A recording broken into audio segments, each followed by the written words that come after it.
Tonight on CFTK-TV News. Terrace police crack down on e-dirt bikes. A BC family says the healthcare system failed them, and the federal budget cuts from within. Northwest BC's only television news team. We are CFTK-TV News. Hello, and thanks for joining us on this Wednesday, July 9th, 2025. I'm Jaylene Matthews. We'll begin tonight with our news that's local to the Northwest. The Prince Rupert Emergency Department was closed again today between the hours of 6 a.m. and 4 p.m. due to cited staffing challenges. This is the 9th closure for the hospital's emergency department in the past 3 months. And there is a growing confusion in the cycling community between electric bikes, e-dirt bikes, and traditional mountain bikes. Confusion that's causing safety concerns and trail conflicts in the Terrace community. Now, local RCMP and biking organizations are sounding the alarm, urging riders to know the difference and follow the rules. CFTK-TV's Helen Asante reports. These concerns have local RCMP speaking out, clarifying what's allowed and what's not under current laws. In a recent press release by RCMP's media relation officer, both e-bikes and e-dirt bikes have been reported speeding along residential streets, flying down municipal trails, and stunting on city sidewalks. This has drawn attention to the fast-growing phenomenon of e-bikes and what the laws are surrounding their use. The rules for e-dirt bikes remain the same as traditional gas-powered dirt bike. They are for off-road use only and not to be operated on roads, sidewalks, bike lanes, or any place the public may be. E-dirt bikes are subject to the Motor Vehicle Act offenses and fines, subject to 7-day vehicle impoundment and criminal code offenses. Meanwhile, local mountain biking associations are also raising red flags. They say Class 2 e-bikes are putting trail users at risk and damaging sensitive trail systems meant for the human-powered activity. In a Facebook post by the association, Terrace Off-Road Cycle Association is not happy with them on their cycling trail as well. This is a great opportunity for us to remind everyone that the mountain bike trails and the pump track in Terrace are developed and maintained through the efforts of volunteers. They say there are no still consistent long-term funding sources available to care for the trails, so every year it's a struggle to find funding for projects and volunteers to help look after the trails. They say if you see a Saron on the mountain bike trails, we encourage you to politely and respectfully speak up and let the rider know that they are on the wrong trail. They explain Sarons and other electric dirt bikes have throttles, no pedal assist, and a lot of power up to 8,000 watts with maximum speed of 75 km per hour.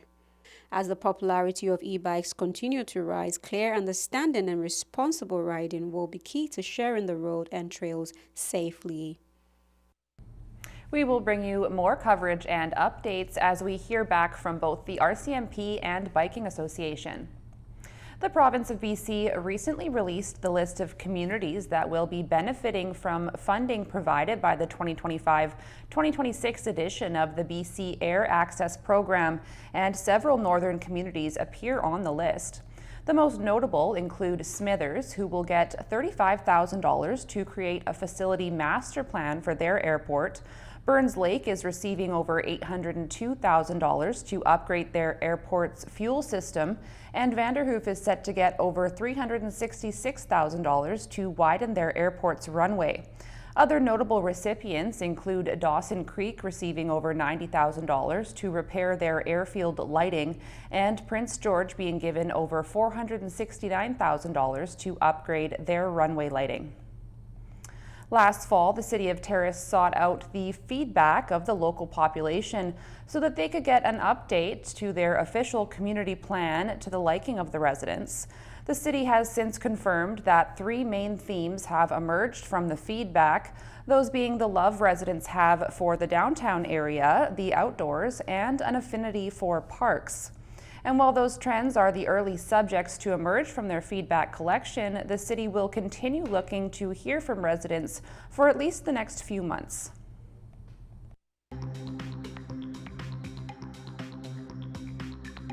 Coming up next, a BC family demands better from the medical system.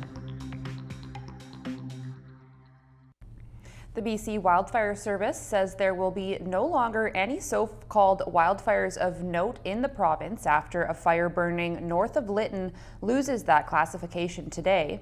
It says the Isman Creek blaze is now classified as being held, which means it is no longer likely to spread. The service credits that change to the work by firefighters with the help of favorable weather conditions. The blaze was sparked on Canada Day when a wheel fell off an RCMP trailer. The family of a young boy who was failed by the medical system are continuing to speak out following their devastating loss. Here's CTV's Rob Buffum. 11-year-old Braden Robbins, described as vibrant and active, died last November from blood and excess fluid on his brain. The Comox boy's family says the tragedy was entirely preventable. We do not want any other child to suffer like Braden did. His mother, a nurse of 25 years, wants changes to the healthcare system that she says failed her son. Changes that include better training and staffing levels in pediatric medicine and care that listens to the advocacy of children's families. I have dedicated my whole career to improving healthcare and trying to make it better. And here I am as a family member who has been a part of a healthcare system that has failed. Braden, seen here skiing, was born with mild cerebral palsy and had a series of brain surgeries that allowed him to live an active, regular life. When he suddenly developed tingling in his face, severe head and neck pain, he was taken to Comox Valley Hospital, but despite his symptoms and history, was sent home with painkillers but without a CT scan or further care. 6 days later, his condition had deteriorated. He was screaming in pain. On the way to the hospital, Braden told us he was dying. Again, despite advocacy from his parents, it took 5 hours for a CT scan that diagnosed the brain bleed. But it was too late, especially with no pediatrician there and emergency transport to a bigger hospital unavailable for hours. He died the next morning. Things that were not in place that should have been in place that would have given Braden a better chance of survival. The family wrote to the health minister last month seeking a meeting. We know that the system is fraying around the edges, and we're feeling it most acutely, clearly, based on the reporting from across the province now in pediatrics and ERs. The health minister tells CTV a multi-agency review of the case is underway, and a new night shift for paramedics has been added to the region this month. Our lives will never be the same without our son. He was everything to us, right? A heart-wrenching loss. A grieving family does not want to be in vain. Robert Buffum, CTV News. The tragic murder of a Kelowna woman has her family speaking out and demanding change from the justice system. Here's CTV's Shannon Patterson.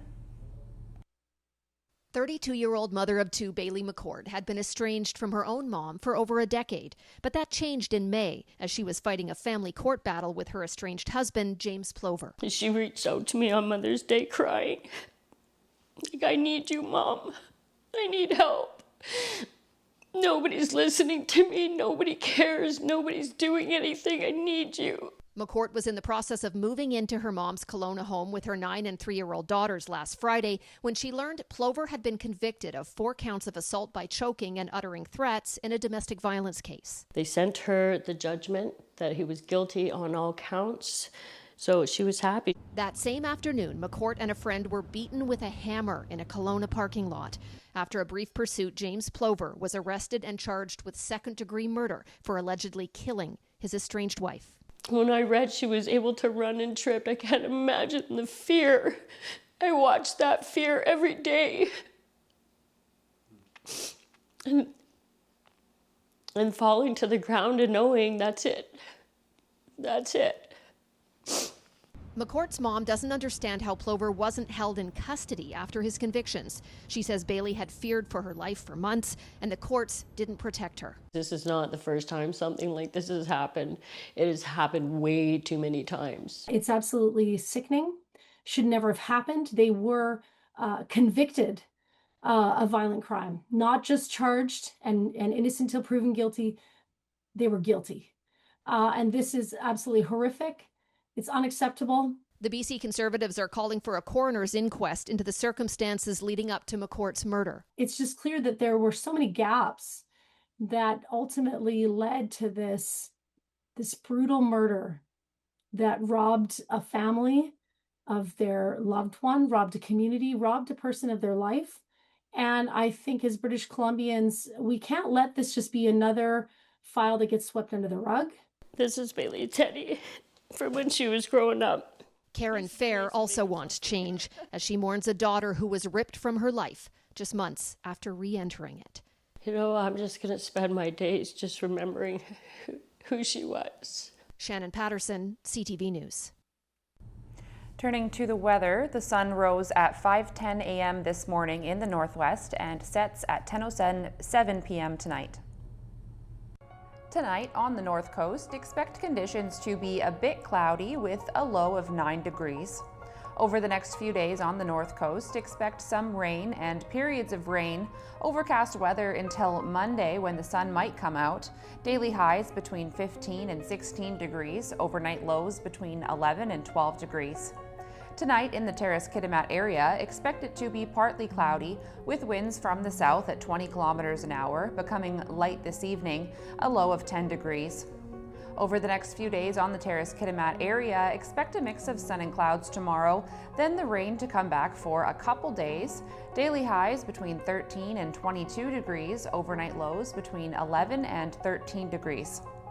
Tonight in the Bulkley Valley and Lakes District, it's looking partly cloudy, becoming clear late this evening. Winds from the west at 20 kilometers an hour, gusting to 40, becoming light this evening, a low of 2 degrees with a risk of frost. Over the next few days in the Bulkley Valley and Lakes District, expect it to be mainly sunny tomorrow with a chance of showers Friday, then mostly sunshine for the weekend with a few clouds and maybe a shower. Daily highs between 18 and 24 degrees, overnight lows between 9 and 11 degrees. Checking your northwest highways now. On Highway 16, there's construction in Prince Rupert with a detour in effect, as well as bridge maintenance, line painting, and utility work going on. On Highway 37, watch for bridge construction and maintenance, as well as frost heaves, roadside maintenance, and crack sealing. Highway 37A, there's paving operations, maintenance, and falling rocks to watch out for. On the Niska Highway, there's line painting and road sweeping, and on Telegraph Creek Road, watch for muddy sections. And this is what the roads were looking like this afternoon around the region from the view of the province's highway cams.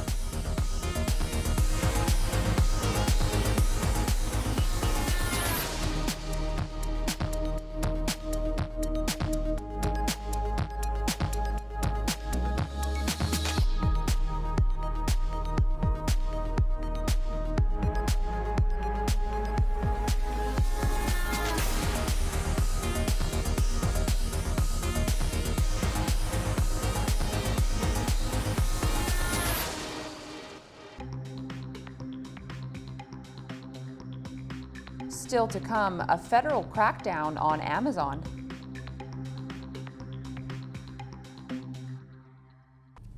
Budget cuts to the federal government's departments aim to reduce operational spending. CTV's Rachel Aiello reports. So the mood is, a little lower. But it's the unknown. Public servants are on edge, waiting to see how deep the federal government is willing to cut. All federal ministers are being asked to find billions of dollars in savings within their departments and agencies. By August, they need to be ready to present their plans to reduce operational spending by 7.5%, ahead of Prime Minister Mark Carney's first budget this fall. I'm very concerned. Unions that represent hundreds of thousands of public service workers were briefed by the government on what the spending review means for jobs. It definitely feels like the public service workers are going to be bearing the brunt of this. It doesn't have to be a cuts to services and jobs. It could be doing the work smarter. Some federal workers say the Liberals should trim management ranks, sell off real estate, and end the use of consultants to reduce costs. One union called Carney's proposal arbitrary austerity measures that are disconnected from the question of who is going to deliver on his promises to Canadians. The government says the intent is not to slash programs or services to fund Canada's new pledge to spend 5% of GDP on defense. But it remains to be seen whether Carney can keep that promise while also holding on to his commitment to keep the deficit in check. Something's got to be done to square that circle. Online retailer Amazon is being investigated in Canada. CTV's Judy Trin has more. E-commerce giant Amazon controls 40% of the online marketplace. Now its business practices are under the microscope. Canada's Competition Bureau has been granted a federal court order to compel the company to hand over documents. Those documents will give the Competition Bureau visibility into how Amazon operates and if there are any incriminating conversations or incriminating exchanges. The Competition Bureau is investigating 3 questions. 1, does Amazon charge higher fees to sellers, forcing them to pass on costs to customers? Secondly, does it prevent sellers from offering lower prices on competing sites? And third, does its actions lessen competition overall in the marketplace? This could lead to significant action, antitrust or anti-monopoly action against the company in future if it pans out. This Canadian investigation comes at a time when Amazon is facing growing competition from Temu and Shein, online companies from China that have lower overhead costs. This year, it's expanding its Prime Day sales from 2 days to 4. There are concerns that Donald Trump's tariffs are turning away customers. The response from Canada and Mexico to those tariffs is that where things are clearly American, consumers have responded by vetoing products. In a statement, Amazon says it's focused on getting products to customers at low prices. Even if this investigation by the Competition Bureau results in charges, it will take years to resolve, a challenge that Amazon can weather. Last year, the company banked $638 billion in revenue.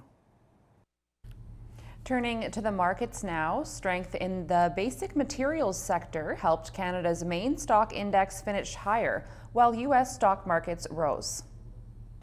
The Canadian dollar fell almost 1/10 cent. The price of gold rose 4.10. Oil rose by 5 cents. Natural gas dropped 12 cents. Aluminum gained 19.50. In Toronto, the TSX was up 69 points. The Venture Index was up by 6. In New York, the Dow Jones rose almost 218 points, and the Nasdaq was up about 193. Still ahead, missing frames from Epstein's jail footage. Canadian camp associations are hearing from organizers wondering what they'd do in a situation like the recent deadly Texas flash floods. The association's Brad Halsey says his summer camp's main threat is wildfires, not floods, but he says all campers still need to know and rehearse their emergency plans. U.S. President Donald Trump is making it clear that he wants to put Jeffrey Epstein behind us, but far-right influencers are refusing to move on. ABC's Andrew Dimbert has the story. This morning, the Trump administration pushing back against calls to fire Attorney General Pam Bondi over her handling of the Jeffrey Epstein files. Are you still talking about Jeffrey Epstein? This guy's been talked about for years.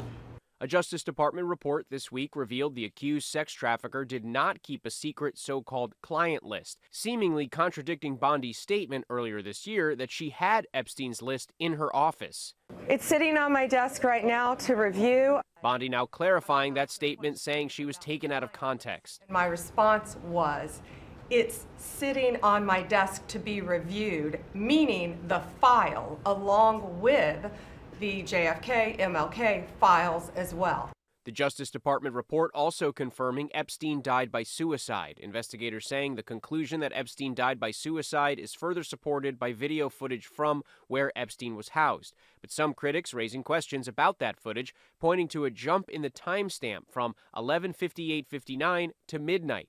Bondi, when asked about the missing minute, said the videotape glitch happens every night and is not a sign of tampering. Still, some Trump loyalists not happy with these explanations. The only other explanation that I can think of, again, maybe you've got another, is that intel services are at the very center of this story. Elon Musk also critical, posting, "How can people be expected to have faith in Trump if he won't release the Epstein files?" President Trump yesterday dismissing the speculation. We have Texas, we have this, we have all of the things. And are people still talking about this guy, this creep? We leave you tonight with the story behind a knitted pin and the woman making them to give back. Here's CTV's Adam Sawatsky.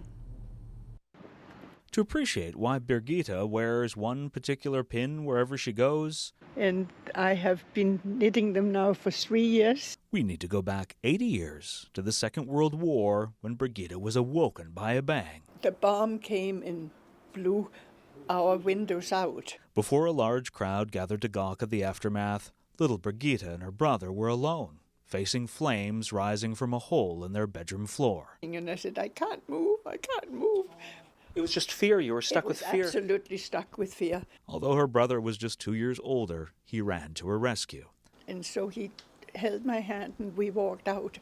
Birgitta lost her home that day, and by the time she'd reached elementary school, had also lost both her parents. You had difficulties and you just had to try and learn to cope with them. Like when Birgitta was diagnosed with dyslexia. But I've never been treated as if I was stupid. Instead, the caring grandparents who raised her encouraged Birgitta to focus on her strengths. And I could do knitting and sewing and stuff long before most of my friends could.